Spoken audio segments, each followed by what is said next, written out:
I mean, if I may, I think that they were the experts. I learned way more from the community than I would say that they learned from me. So I'm truly grateful that they opened up their spaces and their hearts for us to have these real discussions.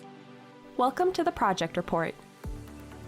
Join your host, Elyse Dzenick, as she sits with researchers and highly qualified personnel working on FES-funded research. Explore what they're working on, why it matters, and what's to come. Today, Vivian Young is joining me on the Project Report. Vivian began with FES as a graduate researcher and is now on her way to defending her PhD thesis. She's also been recognized as a National Geographic Explorer. With an anthropology background, Vivian worked with Indigenous communities in Western Canada and around the world to understand how geothermal energy can help with access to reliable energy in remote areas. Now, she's a professor at MacEwan University for the Communications program. Thank you for joining me today, Vivian. Thank you for having me today. How's it going? It's going pretty well, thank you. So tell me about your time working on the project Socioeconomic Roadmaps to Commercial Geothermal Energy Production in Western Canada. How did you first get involved in this project? Yeah, well, I actually started by working at the University of Alberta in the Faculty of Engineering as a grant strategist. And what I noticed was in a lot of the grants that we were writing, it often talked about how we would be doing a lot of great work that would benefit Indigenous communities. But unfortunately, I never actually got to see any parts of the grant that mentioned actually interacting with Indigenous communities. And so when the Future Energy Systems program came about, I was very curious, how can we intermix some of the work that we're doing in engineering as well as in the social sciences to actually bring Indigenous communities to the table and to be able to talk about these projects. And that's how I first got started in the Future Energy Systems program itself. And so the work that I've been doing has been trying to figure out different ways that we can make the consultation process for Indigenous communities with governments and industry a lot more inclusive for Indigenous communities. That is really neat, and especially coming from an anthropology background, I bet you provided like a really unique perspective when you started all of this as well. Actually, that's a funny thing. I come from a communications background as well, so my PhD is between anthropology and engineering, but I'm also bringing in the communication aspect as well, especially how do we do risk communication in an intercultural and scientific setting. How long have you been working on this research? So you're on your way to defending the thesis, you're almost complete. I actually started off before the pandemic. So, of course, with the pandemic, everything slowed down a little bit. So I'm actually like in my seventh, probably 8th year now. I'm a big believer in timing, actually. The way that we were looking at the issues and the problem and the challenges pre-pandemic changed so much and shifted a lot after the pandemic. And so I don't think I would have been able to get to the same insights had we gone on the same trajectory without that big pause in the middle. I think I might be one of the rare people who say that the pandemic kind of helped us refocus on the research. But I definitely, like I said, believe in timing and think that our findings now are a lot stronger than they would have been pre-pandemic. Yeah, it's interesting that you mentioned timing. You know, in research, I think that really makes the world of a difference when it comes to technology and knowledge and like what the world has caught up to. So that makes a lot of sense. In the project, your original focus was working with Western Indigenous communities in Western Canada, but you've also worked with communities abroad as well? Absolutely, yes. So what we noticed at the time, again, pre-pandemic, was that there weren't many Indigenous communities or any groups looking at geothermal in a commercial sense. There were little towns here and there that were starting to look at feasibility studies, but nobody really committing to an actual geothermal program. And so what we did was we actually went to different places. We went to Hawaii and Aotearoa, New Zealand, where there was established geothermal projects. The bonus was that they were built with Indigenous communities around as well. And that was exactly the type of case studies that we were trying to look at to bring that type of insight and knowledge back to some of the projects that were going to get started up here in Canada. And since then, there actually is Tudeka in northern BC that is 100% Indigenous owned, who are going to go forward with their own geothermal project. But again, during that time, there just wasn't those case studies here in Canada. Can you speak a little bit more about that engagement piece, the things that you've noticed when you were reviewing the case studies? Yes, so it was really interesting because when we look at the relationship between Canada and Hawaii, of course, Hawaii is part of the United States. And so there were a lot of areas where we had similarities in terms of laws or how we might develop policy for natural resource development. But then when we look at Canada and Aotearoa, New Zealand, we're both Commonwealth countries. And so the approaches to working with Indigenous communities sometimes may have some similarities as well. And so that was a really cool case of being able to see how 3 different nations could approach this project and where we could look at the strengths of different nations' approaches to bring back some of those insights back to Canada.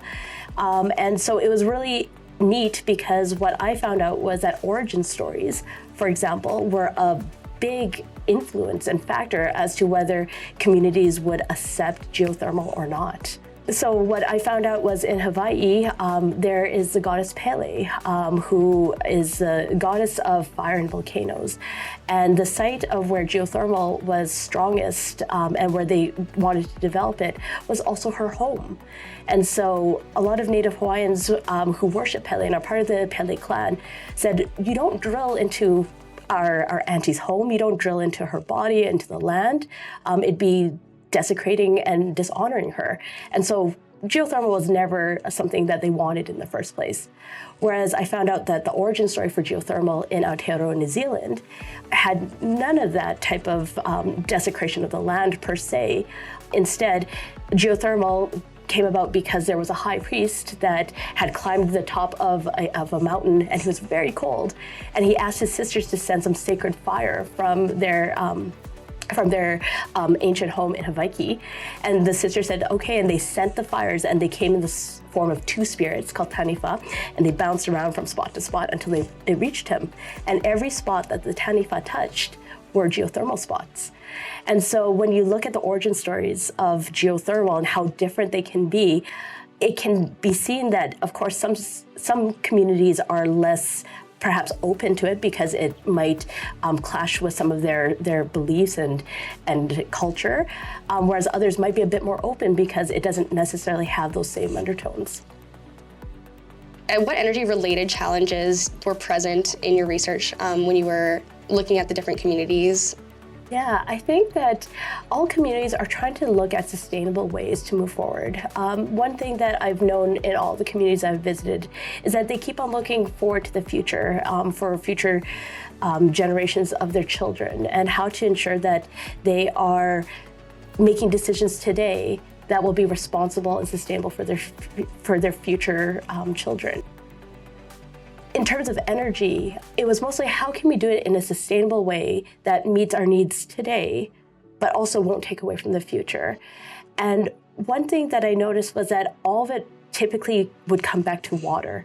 How do we sustainably use water? How do we protect water? How do we ensure that we're not using it in ways that it shouldn't be? And so even though my work focused a lot on geothermal, at the end of the day, we'd always talk about water and how sacred it is. And that was true with communities across Hawaii, across Aotearoa, New Zealand, and here in Canada as well, which I thought was super interesting.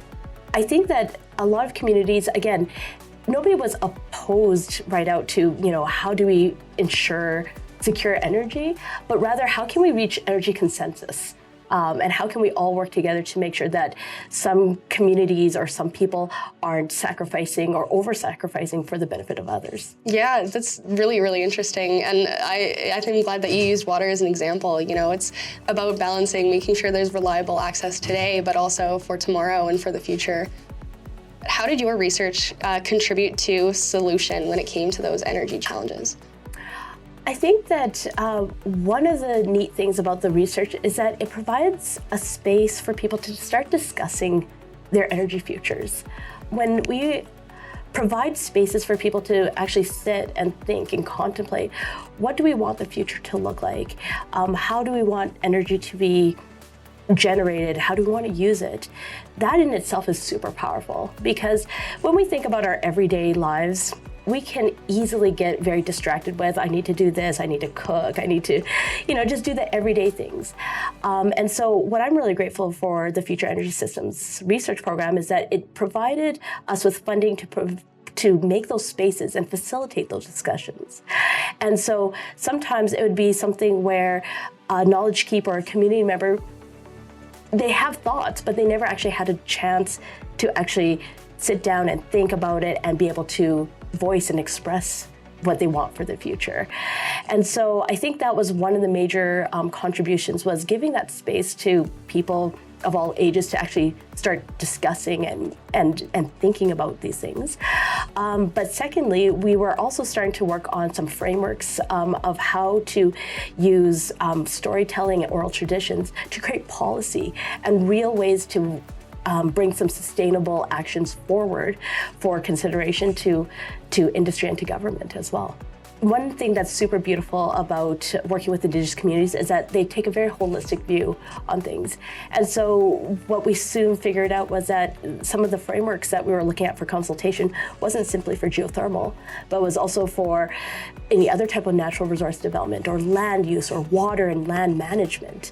And so I would say that even though, yes, my research was supposed to focus solely on geothermal, it's taken a wonderful turn to look at water and land use in general. In addition to, how does this also connect us back to our identities through history, through language, through culture, and through ceremony? Everything is connected. It is. So in the past few years, you've been recognized as a National Geographic Explorer. How did that happen? Oh, that's actually a really funny story, because I was scrolling through Instagram and I saw, want to be a National Geographic Explorer, and I clicked, I'm like, sure, why not? My parents were refugees to Canada, and when we came to Edmonton, we had a neighbor who donated all of their National Geographic magazines to us. At that time, we didn't read English, so I just flipped through and looked at the pictures, and I just always remembered the very bold yellow border on the magazine, and just thinking, there's a world out there, and it'd be really cool to one day explore it, and then to be able to join National Geographic as an explorer. I couldn't even imagine it when I was a child. Yeah, but you achieved it. Congratulations on doing so. It's an amazing story, and it's definitely a very impressive award for sure. What would you tell other grad students or researchers who are just starting to work with communities or in similar capacities that you have? Yeah, I think that working with Indigenous communities has been a very humbling experience, where you always need to go into every interaction with good intentions, not with this idea that I have something to share, because of course we all have things to share, but rather, what can I hear when I listen and discuss things, and when is the right time to share what I know? Because again, as I mentioned before, I find that I learned so much from the elders and knowledge keepers, the community members and the youth about about their knowledge of the world around us and how to keep things sustainable.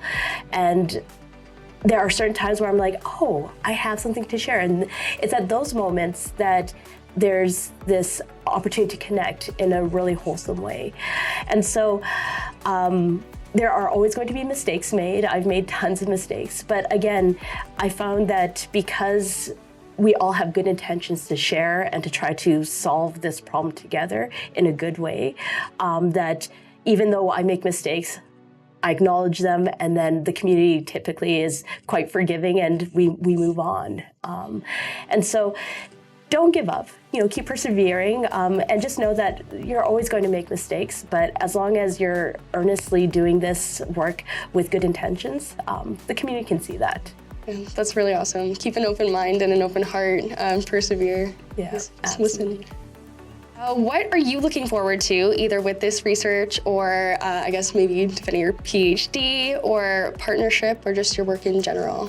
Yeah, one of the things that I look forward to the most is trying to push forward some of the ideas that we've co-developed over the last, 7-8 years or so. One of the biggest ideas we had was currently we look at free, prior, informed consent as part of the United Nations Declaration on the Rights of Indigenous Peoples. And one of the things that I had discovered and explored and worked with the communities is this concept of free, prior, informed, ongoing consent. And we're hoping to push that a bit forward, that consent isn't a one-time thing, that instead communities should be continuously at the table and being able to contribute their thoughts, be able to say, when things aren't going well, to still be able to be part of that discussion. This is not something that's new. This is something that I've heard from many communities, but to actually formalize it and to actually try to put it forward as an idea to push forward, that's something I'm super excited to do with the help of the communities. The next bit. That's awesome. I think you mentioned at the beginning of the interview that you had started this research prior to the pandemic, and we've seen in the past few years just how fast things can change, and so maintaining that open conversation and making sure that everyone is just as informed with every step of the process, I think that makes a lot of sense, and that does sound very important. My time here at the University of Alberta has been transformative. I've been so inspired by a lot of the people that I meet here, between students and faculty members, and I think that the Future Energy Systems Initiative has been a really strong program to be able to initiate a lot of these types of discussions about the future of energy in ways that we weren't thinking about before. So I'm really grateful for the support that I've had at the University of Alberta, but also grateful for the new opportunities that has come from this program. I want to mention how much I appreciate it. I'm grateful for the program. I'm so glad to hear that. I'm so glad to hear that you felt very supported throughout this entire research process as well. Mm-hmm. That's good. Is there anyone else that you would like to thank? I would say that I would love to thank my family for being there. I have 2 young children who have been with me throughout this whole journey, who have been so understanding whenever my research has taken me away from home, as well as, of course, my siblings and my parents who've always been encouraging to me. I think that something that my parents have always instilled into all of us is this idea of not only getting education, but giving back to society through our education. And so I'm really grateful that they instilled those values into me, and that hopefully I'll be able to continue walking as a good treaty person as a result of my parents' values being instilled into me. That is all the questions that I have for you today, Vivian. So thank you so much for joining me on the project report. It was great to have you here. Well, thanks so much again. It was such a pleasure to be here today.